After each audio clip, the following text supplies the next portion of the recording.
Hello, boys. Welcome back. Couple of new additions to the stream. Game week 10. Is it or was it game week 9? Is 9. 9. Nine. It It's seemed 9. like game week 10 with the international break, but yeah, it's still nine. Yeah. Lot of happenings. Game week 9 highlight was supposed to be something else. A pulsating 2-2 draw between Arsenal and Liverpool. Then on a slow Monday morning, Manchester United were, you know what, we want you to talk about us. And no, it's not about the football on the pitch because it's really forgettable. We'll give you something else to talk about. You're tired of all the I cooking. mean, it was something so obvious and yet interesting. Yeah. It was about 6 to 8 months too late. Yes. Kind of like a lot of our, one-sided relationships where we are in love with the person, but the other person doesn't know we exist. 6 to 8 months later, oh yeah, you are there. So that was pretty much the Ten Hag sacking. It should have happened a long time ago. The inevitable finally happened. Klasa, we'll come back to you, but please keep that facial expression on freeze. I think you will throughout the call. Thank you. We really appreciate it. But first up, Arsenal and Liverpool. Yes. To discuss, we have Rohit. I think it's Rohit's debut as well for Sports Entertainment Week. Yes. And of course, we have Charlie. Good thing that it was a draw because I'm sure one of you would have dropped off the recording otherwise. No, I just like mentioned in the group that I would be dropping off since there's a lot of quorum for us and since we drew also. But yeah, Chris, you are the one who It's taunted me. Emirates. You got 1 point back. Yes. Feels very weird to say that about Arsenal, but that's the kind of Yes. progress. Yeah, I definitely feel Liverpool would be happier with the result. In the first half, Arsenal had Liverpool on toast pretty much. Liverpool didn't have a lot of good chances. There were two good chances. One was the Merino missed pass that Salah hit wide, and then there was a goal in the first half. But other than that, Liverpool didn't create much. Felt like it was a good game overall. Arsenal coped really well without Saliba and having a bunch of injuries. And then eventually the injuries kind of got to them, and Liverpool took advantage. There's no shame in that. So I what think a I'm draw hearing was is overall a Liverpool good got result. lucky with the injuries. Otherwise, Arsenal would have had 3 points in the back. Would you agree with that, Charlie? Okay, so let me get started off with my analysis or thesis, right? So I remember 2 or 3 seasons ago we went to the Emirates with a full strength squad against an Arsenal which fielded players like Lacazette and if I'm not wrong, it was the heydays of like Kieran Tierney and people and stuff in the defense of Arsenal. So we went there with a full strength squad and lost 2-1, and that Liverpool team was pathetic on that day. To be honest, we fielded a full strength team of Salah, Mane, Firmino, and no other absentees in the midfield and defense. I hope maybe one main player absentee. But we were pathetic, and that Arsenal, which was fielded on the day by Arteta, looked so strong and so majestic than the Arsenal which I saw yesterday.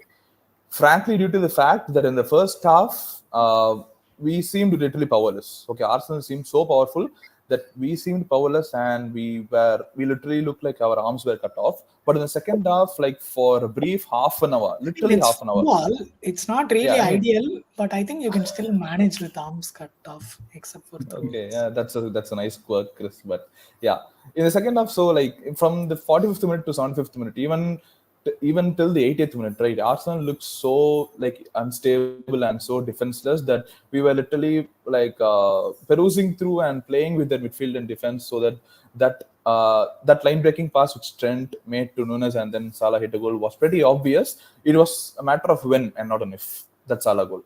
That was my analysis of the game. So I wasn't pretty surprised that we drew the game, but yeah, it was still a solid 1 point which we came off from the Emirates. Right. So All I yes, see is you went to an Arsenal team who missed four of their starters, Not whose not four. defense. I think we need to be very mindful in terms of calling how many injuries Arsenal had, right? Arsenal has actually spent the most amongst the most in terms of yeah, strengthening their defense for the last 3-4 years. And if I'm not wrong, I think they spent the most. And if Arsenal did want to kind of have players missing, it would be in the defense, because they have, I think they can field two sets of four. Yeah.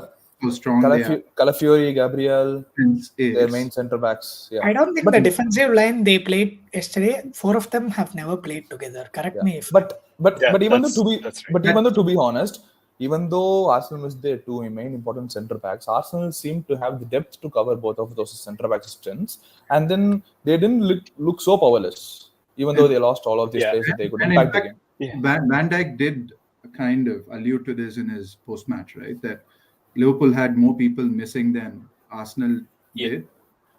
I think And it's across the board, if you look at it, all the top teams have at least 3 players missing. So if it's not an Arsenal-specific problem, right? yeah. If you think about it, it's like a jigsaw puzzle, right? So if something comes out, you put someone else. The relationships aren't there. So then you take someone else out, you put someone else there. The more experienced players have to do more to cover up the ground and form the mental relationships. And if you look at the backline, which we started off with, Timber at left back, he was solid, but again, he was coming off from an injury. He didn't last the entire game. Gabriel, he went off injured.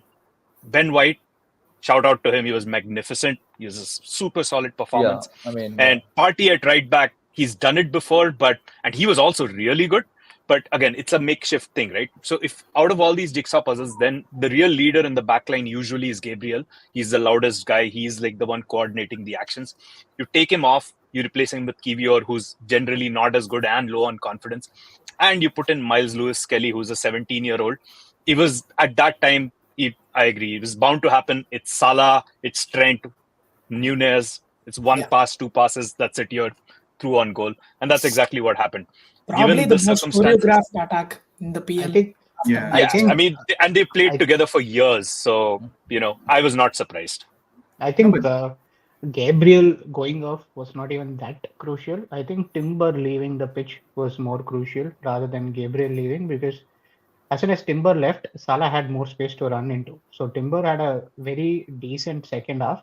But as you saw, the first half Arsenal played, they played like they are playing with 11 men and they dominated Liverpool for the majority of it. As soon as the second half happened, I think it's probably the consistency, because they have been having players sent off left, right, center for the past 1.5 months or so, that they played from 45th minute till the time they conceded like they were down to 10 men. I don't understand why they had to go back and play. Like there was no need for them to give Liverpool so much space and go into a low block, because they did show that they have the capability to take the game to Liverpool till the first half whistle happened. Slight disagreement with that, because I rewatched that exact period that you mentioned, 45 minutes to 75 minutes, and there are a bunch of box entries that Arsenal had. If you look at the goal, it was scored when Arsenal were up ahead and they just got caught out in possession. So minor disagreement there. And I feel like it's just a game plan that Arteta has, because there are so many fixtures. We've had so many injuries and so many people are running more because of people getting sent off. It's important to conserve energy in the matches and, take your moments. So it's not the Arsenal of the Wenger days, but this is a successful strategy that Mourinho has employed for so long. So I think there's nothing wrong with that. Again, I think Arsenal of the, I think I want to say of the Wenger days is again split into two, right? Arsenal was known to have, what do you call it, 1-0 wins for the first 10 years of Arsene Wenger's period. I think it's only after Henry really kicked in that you're seeing all of the things that you're saying, right? It was, I think it went off. I think it's only after Arsenal, it's only after Henry moved on to Barcelona that you're talking of the pure play football. Until then, it was just Henry and Bergkamp and 9 other people on the pitch doing, the dirty work to get them the ball. And more often than not, even in the Invincibles period, it was just 1-0 victories, right? So I think from that standpoint, I think the question that I also had with is, were Arsenal going into some of these fixtures against City or Spurs or Liverpool with this low block and trying to kind of play wide and high on the counter? Is it something because Odegaard is missing, or is it something that you think is going to be your strategy going into some of these big games where he doesn't want to lose more than wanting to win Is some it of these things. pragmatism or cowardice, basically? Not Yeah, I necessarily think if right you look at message. Arteta, he's people talk about him as being influenced by Wenger and Pep, but I think his major influences actually come from David Moyes at Everton. So there's a lot of defensive things that he prioritizes, and he's played in the Arsenal of days where you score like 4 goals and then concede like 6 in the game. So he would always, if you give him a set of constraints, he'd always revert back to solidity, and especially against the big teams. He's it's been over 550 days where Arsenal have lost against another big six rival, and I think that's part of the game plan, especially in the big games. Yesterday, I feel like once Odegaard is back and we have a starting midfield of Rice, Merino, and Odegaard, I don't think he'll will be as defensive. Right now, it's just circumstances that are mitigating it. Nice. Fair enough. Okay, let's move on to the next game and the big news from the weekend/weekday.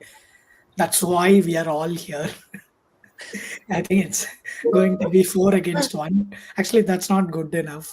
Let me bring one more person. Yeah. Plaza, how is it going? How was your Oh, weekend? this is gonna be so juicy. Come on, man. Yeah, you do have different teams. These teams have already slotted United on the field. So off the field, I don't think it's going to do much of a difference. We have lost to all of them almost. So yeah, I'm just gutted because I really wanted like Ten Hag to be the one. I just backed the manager till the last date. You can constructively criticize whatever he has done wrong, whatever he has done, let's say, correct. But I just felt like you needed stability on the long run at a club. And considering like we have had a new structure just 1 year before, I really thought that with a decent structure, there might be some stability that might come. Just another sad day for the club, another manager, another failure, as people would say. For a club like United, this is still a failure because like where the league position is, where we are in Europe, doesn't look any good for now. But I'm just sad that it didn't work out. And yeah, good luck to Ten Hag. I hope he'll go and win trophies like how he says uh, at any other club. I'm just sad, like as I had mentioned earlier, that he abandoned his philosophy and principles that he did at Ajax, and he came into United and wanted to play the United way. But we didn't hire a manager on the up. Like this was the first manager United had hired after Ferguson who was on the up. We had Moyes, we had Van Gaal, we had Mourinho. None of the managers were on the up when they signed for United, but Ten Hag was supposed to be the guy in demand, and we got that guy, and it's just how it has panned out. We had injuries last year, which was probably the most after Newcastle. I think we had 60 odd injuries last season. We didn't have a full squad even for one single game.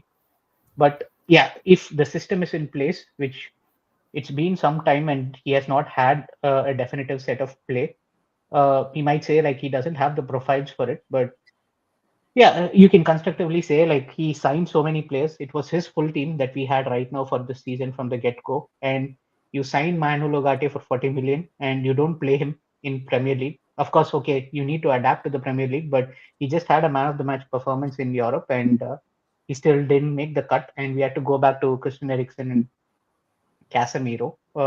So I'm just gutted that it didn't work. And I don't even want to talk about the VAR because it was atrociously bad. And it will be atrociously bad. And we need to speak about it 15 minutes every podcast every week if that's going to be the case. So that's how bad it is. Wow. Safe to say we all came in here with a lot Yeah, I of think roasting in mind, but that was really sad. See, even from a non-statistic point of view, I'm not speaking as a Chelsea fan, but I find myself agreeing with Casemiro on this. So Ten Hag, yes, he did have a bad run, and yes, probably a lot of people wanted him gone. But you also have to look at where that leaves United in the middle of the season, not even into the middle of the season, going towards the peak Christmas season. They now have to bring in a new manager to a squad that was catered to Eric Ten Hag. You have to remember how many player profiles United management backed Ten Hag, so they pretty much bought 1/4 of the Ajax Champions League squad, and he had a say in transfers. But I think where it actually went wrong for Ten Hag, apart from of course on the field, is people management. I don't think he was particularly excellent in that field, and you can always go back to the start of the whole Ronaldo saga, how it panned out, how it went against Ten Hag and shaped public opinion. You have to remember that Ronaldo has still commands a very significant fan base and volume in United half, and then on top of that, he tried to bring in Mason Greenwood, which might have on the field been a very good decision given his performances. I think I'll need to stop you there, because see, there are a few man management has been poor, okay, but there are a few things that he has taken the right decision, be it with Ronaldo, be it with Sancho, be it with De Gea, Yeah, definitely. and 100% be it with Greenwood. Greenwood, as a United fan, if he ever played for United, I don't recognize the club anymore. So no, you actually, I think you probably there is a moral standard that you have. So we had like you have to take a moral stand there. As I much as Ten completely Hag would have agree wanted that to. Greenwood did not deserve to play for United. What I meant was that Ten Hag did not voice a criticism against Greenwood, or he did not take a stance against Greenwood being put back in the club by the board. He was pretty much, if not complacent over there. So that is what I meant by the Greenwood situation. I think you cannot, I don't as a think manager, Greenwood you cannot see Greenwood is an asset. Okay, so if the manager comes out and openly criticizes Greenwood or says that he cannot be in the squad, you are downselling the asset's value. Okay, as much as United is a club and it has moral values, it still has like a certain set of financial needs and necessities. Greenwood being an academy player, they didn't want him in the first team once they faced the backlash, and they had to sell him some way or the other. And if the manager openly I mean, comes it's out, not just that, Casemiro. I mean, there are always incidents where the fan base went against Ten Hag to an extent. You yourself mentioned the Ugarte situation. Amad Diallo has a growing fan base in the United half who thinks that he should be starting and Anthony should not be considered over him. But you still sometimes see Garnacho, Rashford, all of them starting ahead of Diallo. VS, when you're talking about I want to hear from. Yeah, so I was just going to say, VS, when you're talking about player management and people management, right? Alex, there's nobody that had a bigger problem than Alex Ferguson did, right? With the amount of players that he fell out with at the peak of their career. So if you win, nobody talks about it, right? It's only when you don't lose, or when you start losing, then it becomes a problem, because people start noticing, oh, there seems to be some murmurs happening in the background, right? So I think when we are talking about player management, it's almost always the coach's intent of what he wants to achieve with the club, and people not being within those two lines, right? And then he says, oh, this is why I don't want you in the squad or near the squad, right? Which is fair, but you have to back that up with results, with tactics, with performance, with coaching, with all of that. I think that's where you ask, I think most other clubs, of when they played against Manchester United, they were very easy to play against. Right? You could play through the midfield, you could play through the defense. It was almost a calendar. I want to say a match in the calendar that people used to worry about earlier. In the last 3-4 years, like Now the only person worried here is VS, because Chelsea go to Old Trafford next week, and Ten Hag is. It's crazy, but every time United fires a manager, we tend to play them soon, and their manager bounce, it always hits us back. But I think this time we are better positioned to avoid it. So I have a question. I think you mentioned that like you're backing Ten Hag, but it's what, his third season here. The first season, it was pretty clear that it was not very obvious what his footballing philosophy was. And maybe he had one, but he was not able to implement it very well. So there was an issue of footballing philosophy. What is Manchester United's footballing identity going forward? And then the second one is talent ID. I feel like any good manager, they have to get their tactics right. They have to get the man management right. And the last thing is the talent ID. Now, United has a lot of revenue. The manager can go to the board and say, hey, I want these 5 players, and the board is ready to splash it. But I felt like Ten Hag's biggest downfall is that his talent ID seems to be really poor, and Manchester United seem to follow this philosophy of, hey, somebody, it's a shiny new toy syndrome.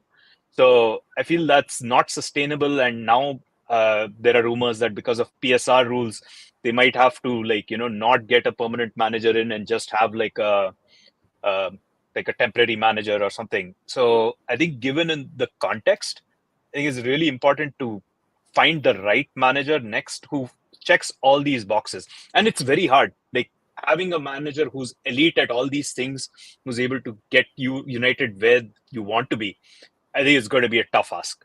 I think it has been a mismanagement for the past 20 years done by the Glazers, and you had to expect Eric Ten Hag to fix everything once Ineos came in. But Ineos has come in; it's been 1 year, and they had a clear choice. They could have either sacked him or they could have backed him for some time.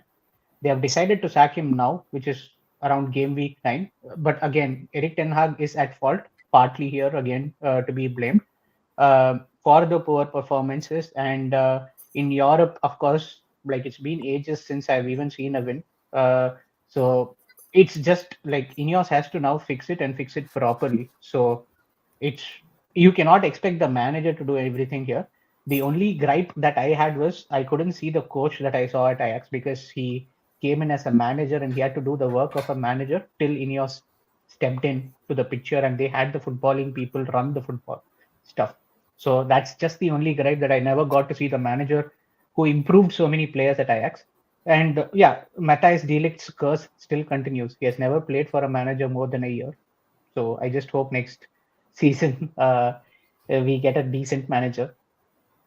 So, yes. So this is just a question not only for Klasa but for a quorum. Okay. So given Eric Ten Hag, okay, so he spent like there's always allegations that he spent like $200 million before the start of the season. And one thing that I noticed is if a particular manager gets his player or like say give two players like that he wants before the start of the season, right?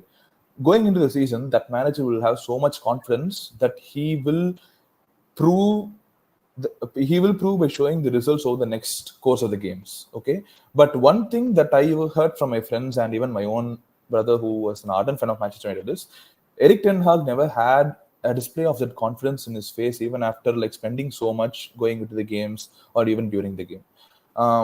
Like, did he lose the dressing room, or did the players really didn't trust him, or what was the reason, guys?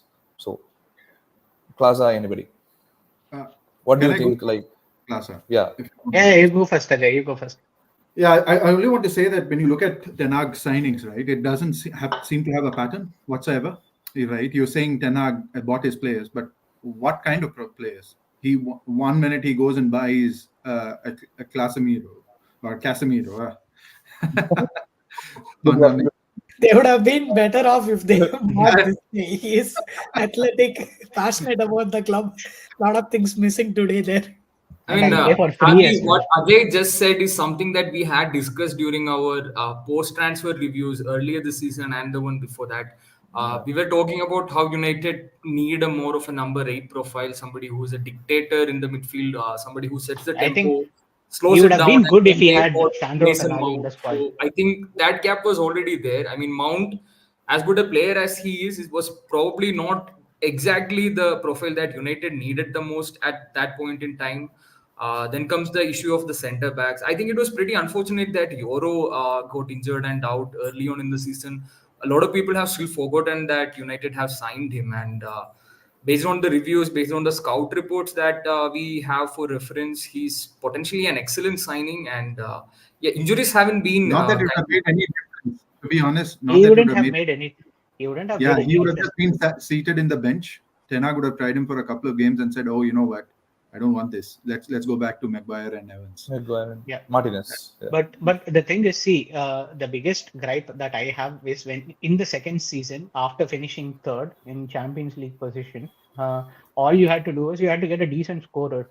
The club was ready to shell like 135, 140 million on Mason Mount and Højlund, rather than going for a Harry Kane, who is a proven finisher, who would have been happy to come to United and play. Like, if, of course, negotiating with Daniel Levy is always a pain, like Alex Ferguson used to say, but I think rather than spending 100 million, which Bayern did. If you fork out 20 million extra, you would have gotten the best striker in the league to compete, rather than spending so many, like Mason Mount. No one remembers whether he even plays for United. Very similar to Luke Shaw. I don't like to comment on injured players because you never know what they are going through. But still, I think that would have been a better value for money than what has been invested on Mount and Hoyland, at least right now. Yep, I think if we wanna dissect the fall of Ten Hag, we will have to be around for a few more hours. So we'll move on and we'll discuss the fall of Newcastle instead. That's why we have Vijay here. And nice that we also have VS to represent Chelsea. Who wants to go first? Who wants to go first? Yes, please. Before we start with the fall of Newcastle, I want to talk about what Maresca finally, after long years of managerial changes at Chelsea, has gotten right. First of all, there is a squad, there is a set of 11 players whom we as fans, the press, and even maybe the opponent coach knows will take to the field.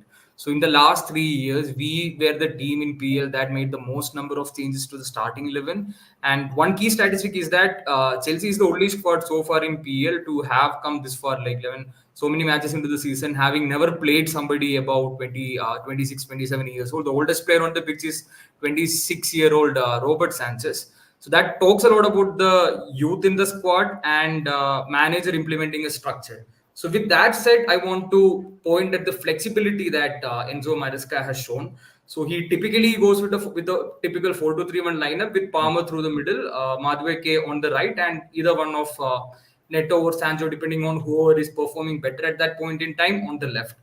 Now, we all had an issue in the sense, I personally thought we were pretty short on the left back options, but what Maresca is doing is, with the return of Reece James, you have to remember, has previously played as a right centre back under a variety of managers. So instead of putting Reece James in the right back position where he can both attack and defend, Maresca is using him conservatively. For example, in the previous match, James started as a right centre back. On when Chelsea were in possession, right back off of it. That means Gusto was the one on the opposite flank who had to move up and down the pitch, do the running and cover the ground. James had to stay back, retrieve possession, and build the passing from there. The last match against Newcastle, James started for the first time in his career, by the way, as a sort of left centre back, which is completely new. Gusto was on the other side. And this was not again a 4-2-3-1. On paper, it looks like a 4-2-3-1 with Neto, Palmer, and Madueke up front with Jackson as striker.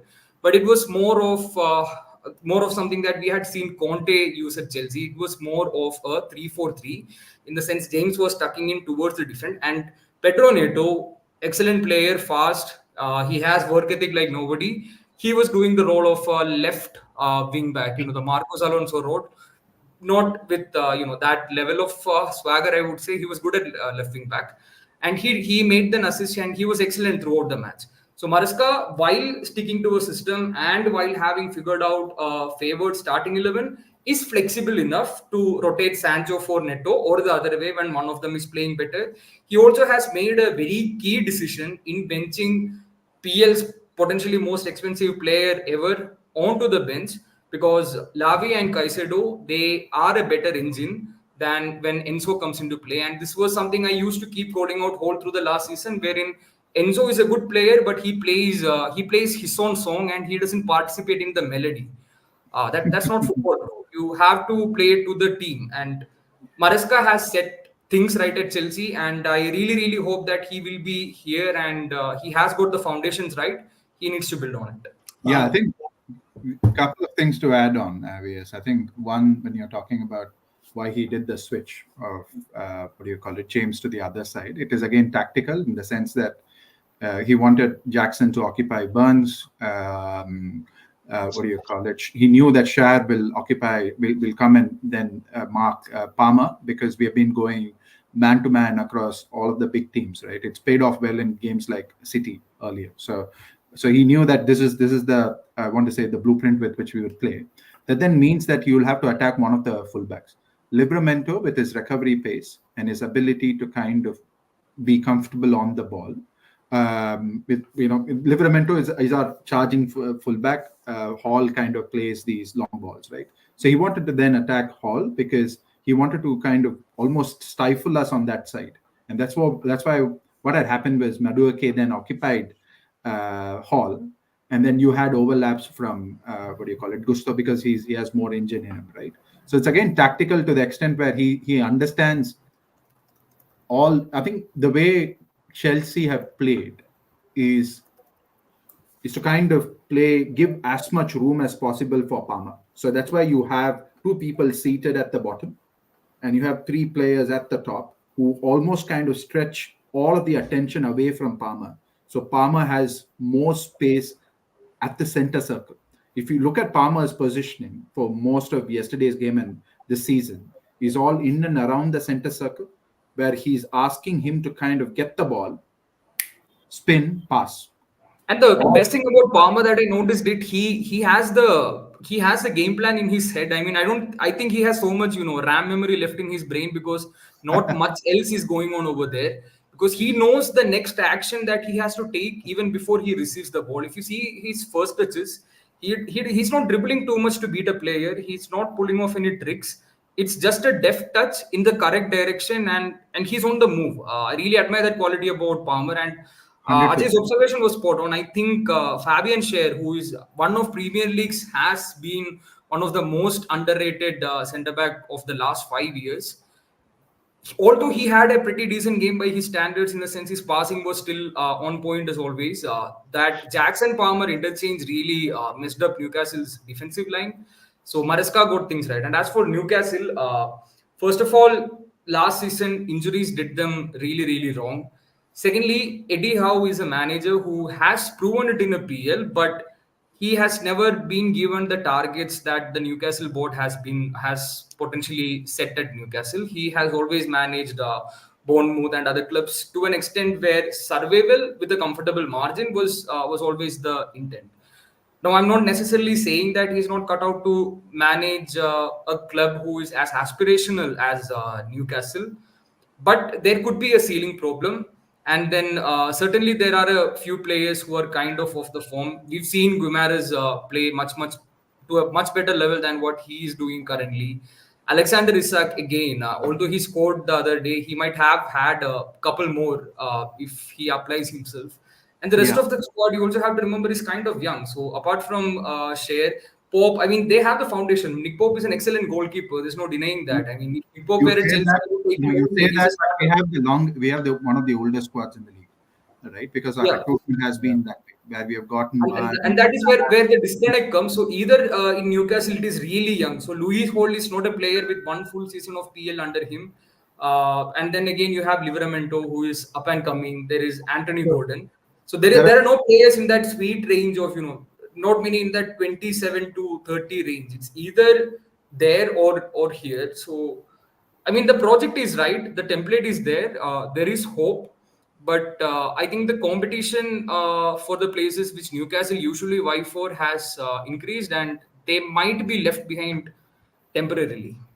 I think the PSR has also done them dirty, because a player like Almiron has still been there. He has had his patches, but I think he's easily replaceable. If Newcastle wants to go to the next level, they should target someone like Mbeumo here, who can come and take it. Who they haven't been able to target purely because they had to sell so many players. The biggest fact is the fact that they retained Bruno Guimaraes this season without Man City taking him away in itself is a win for them for this season. So ideally they should look to finish as top as possible before one of their biggest assets is again sold. Yeah, so I think I'll try and take both of those questions. Yeah, Charlie, do you have anything? Another question? Just a small question to you. So Newcastle United are winless in their last 5 games, and as much I said in the last episode of the podcast that I envision Darwin Núñez as a mini Joelinton, as the most creative attacking midfielder of Liverpool, who Arne Slot has transformed into. Joelinton himself seems has a shadow of himself. And as VS pointed out clearly, Chelsea's midfield literally took advantage, and not only took advantage, they were really very, very superior than Newcastle's midfield yesterday, namely Joelinton, and Bruno Guimaraes was invisible to my opinion yesterday. So where do you see Newcastle going since for a team who are into the UCL last season, and like where do you see Newcastle? Where do you envision Newcastle this season? Yes, I think it's all interconnected in the way that. Yes, yeah. I will also add something before you answer. So they have had a very strategic, deliberate transfer approach, unlike something that PSG had when they had this big influx of cash, right? That we were all very appreciative of that. Has that ended up letting Newcastle down? That's what I wanted to add. Yeah, not And really. also, and also, Ajay, you're going to get the time. Let but the man, also, let the man breathe. Let the man breathe. and also, I think if you take Trippier out of Newcastle, they're extremely poor with set plays.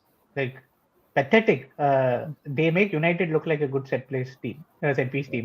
I was No. just surprised. Plus- They have like plus they have Dan plus- Burn, who is like 7 feet tall, and he Yeah, exactly. doesn't And do Fabian anything. Schär. And Fabian Schär too. Yeah. Nice. I think so many things to then unpack, right? So I think we'll start with right from the start. Welcome to the Newcastle therapy session. Newcastle. I think when you look at how Eddie Howe has approached the transfer market, I think it all starts from that, right? So we did horses for courses in some of our recruitment in the first couple of years in trying to kind of get Premier League proven players, the likes of Dan Burn, the likes of Trippier, to make sure that we have adequate cover. Matt Target, who's not featured ever, right, to make sure that we have the right people to get us over the line in that first season. What's actually worked against us is the fact that Champions League came too early. So had we had the same kind of build-up that Villa had, where they DJ finished is 7th suffering or from 8th. success. Yeah. So when they finished 7th or 8th in that first season, and then had this Champions League season, it would have actually helped us scale properly, right? That we had gotten into Champions League literally broke our backs in terms of being having fully available players at all times of the year, right? I think when we are talking about injuries, it's not just the count of injuries, and it's the amount of time that people were away. Right, and none of these were small injuries. Each of the players that got injured, they were away for 3 months, 4 months, 5 months. So therefore, we almost fielded the same 11 for 11 games at a stretch, right? Not for, I want to say, lack of this thing. It's just that he had to play Miley every game. So I think in that sense, Eddie Howe is at a stage where, like what you said, VS, I think he needs to evolve, right? Let's be honest. Klopp also didn't do great with Mainz. He was almost kind of thought as a left field choice when he moved to Borussia Dortmund. And we all know how that story ended. It's not like he has had a smooth road in Dortmund. He's gone through bumps before he led them to the success story that they were, right? Eddie Howe needs to evolve. And this season we'll actually see if he can evolve or not. And from the early indicators that we've had, it seems like he's struggling, and not because of, I want to say, his ability to coach players. It's that the players have a certain threshold, right? It's more not Eddie Howe's ceiling. It is the players' ceiling. What can you do with Longstaff, Burn, Kraft, Murphy, Almiron? There's only so much you can expect. I think that there is also a slight disconnect between the aspirations of the board and the level of recruitment, because, like you pointed out, I mean, these are players who would if you let us spend another 700 million like you guys have, where you kind of plow in the money outside of the PSR rules in youth development, but you then recuperate the money through sales, which comes under the PSR thing. Then it's a business model. It works, you know. Correct. It is a business model. So we are unfortunately having our hands, not just our hands and everything, even our tongues tied, right, when we go into these forums. So it'll have to take a natural path. Let's be honest, our squad when Eddie Howe took over was the 16th strongest squad, right, in terms of player value. And from that to where we are right now is a gradual scale. Unlike Chelsea, where Maresca, when Maresca has come in, and he's had another 300-400 million spent, right, over the summer, it's easy for you to then double up and scale faster. All right. For us, we need to sell. We don't have sellable assets. The only sellable assets that we have are all very crucial first team players The level assets that you have are irreplaceable. I mean, if you sell Guimaros, let's say if you sell Alexander Isak, you're not getting replacements of the same level with the stage where you are in right now. It's not an option for you. Exactly. All right. So from that standpoint, I think we are almost kind of at a disadvantage. And I say this very lightly. I think Eddie Howe, if you give him the players that he wants, all right, again, that's another question where he wants only English players and, who are proven in the Premier League, all right, which is almost a fetish that he seems to have. But yeah, so if you give him the players that he wants, like what Klasa said, the likes of Mbuemo, all right, the likes Maybe of Mohamed Kudus. Even Kudus, right? We went for Kudus, but it's only because Tonali came available. Then people were like, "Oh, Tonali, right?" And then we jumped on that bandwagon. Same with the catch. I mean, when you have a player, Milan player grew up over there, it has to. There must have been some catch. Milan couldn't have been that dumb, right? You say that, and you have people like what do you call it? Casemiro ending up at Manchester United. There is no science behind any of these transfers. It just happens. So, from that standpoint, yes, I think the long answer short is Eddie Howe struggled. The team has struggled. We have put together 28 minutes of good football across 11 games, which is staggering, right? Hey, 4 more than United. But yeah, so I think in that sense, with the new structures that are above him, I want to say his position is precarious. We want to move in one direction as a club. The chairman has been kept saying that. So it's going to be a tough couple of months for him. I think it's not as taken for granted as it was a few months ago under Amanda, Staveley and Merdad. So I think he needs to be mindful of how he goes about it. And I think more than anything else, the players will have to stand up for him because he's put in a lot to improve all of them. So I think it's up to the players now more than Boylington, I think, owes him his career. He was dead and gone and had no place in any system till Eddie Howe came in. Yeah. I think the last part I think, Chris, I know we have been wanting to end for a while now. I think the last quick thing that I wanted to sneak in. Things United said to Ten Hag. So I think it's just the last part, which is we are struggling because we are playing a flat 4-3-3, and it is absolutely easy to play through us because we are now doing right half space, center half space, left half space, right? People are trying to kind of put the ball behind. Even Palmer, the positions that he was occupying was between Schär and Bruno Guimaraes. Same thing that Bernardo Silva did in the City game. You can put any other game, right, where Smith Rowe occupied in the Fulham game. It's easy to have play through us because we don't have that midfield stability. I think you need a destroyer like Matic to even play that 4-3-3, which you don't have. Guimaraes isn't fit enough to play that. So once you get a player like Matic, I think you'll flourish immediately. 100%. And we need a creative player. I think even Liverpool has now evolved, right? We are trying to follow the Liverpool model of 3 flatline engines, right? Flat 8, box-to-box midfielders. It won't work in this model because people are playing inverted 8s to kind of crowd the midfield. So you're almost always set up to lose the midfield battles. We need a creative player in the midfield. Plus, like you said, Klasa, I think we need a defensive midfielder. Yeah, and both of them should be good with set pieces. Please, we can't have Jacob Murphy take another corner or an Almiron corner which doesn't even reach the first post. Please call Arsenal set piece coach, please. We should for more training and things. Good stuff. I think therapy session ended. I hope you guys don't send me an invoice right after this. Hope you feel lighter. There is no amount of ranting that can lighten Klasa's heavy heart, as you can see it on his face. I've heard people wear their heart on their sleeves. This guy has been wearing it on his face from the start of the stream, and it's. See, it's a toxic relationship, okay? Love, hate, love. You haven't even been relegated once. I've been my club has been relegated twice, and we have had Ashley for 14 years. Right? Yeah, I think you need to come to the of relegation. Yeah, but see, we are too big, okay, to get relegated. I don't think we'll get relegated this year. But you are not even the best United. We have Glazers, okay. So I think that is not. I have financed Glazers. for so long. Like, I am not even. I paid and I watched this mess. Okay, so I don't think I'm going to take shit from anyone about this. It's been a very toxic relationship for On the top last of 10 years. fallacy. Manchester United were the real house of cards of the Premier League for the last decade, to be honest. Yeah. Yep. I'm so glad we don't play in the Premier League. Like, Imagine the things And I see, would and have see, to and start see, the from. biggest irritation I have is Barcelona recovered from the Bartomeu debacle and the post-Lionel exactly. Messi era before United. That is the most irritating fact, and we are Irritating still thing. in transition. Yes. Cool. Okay. With that, call to action. Catch our El Clasico review coming up shortly.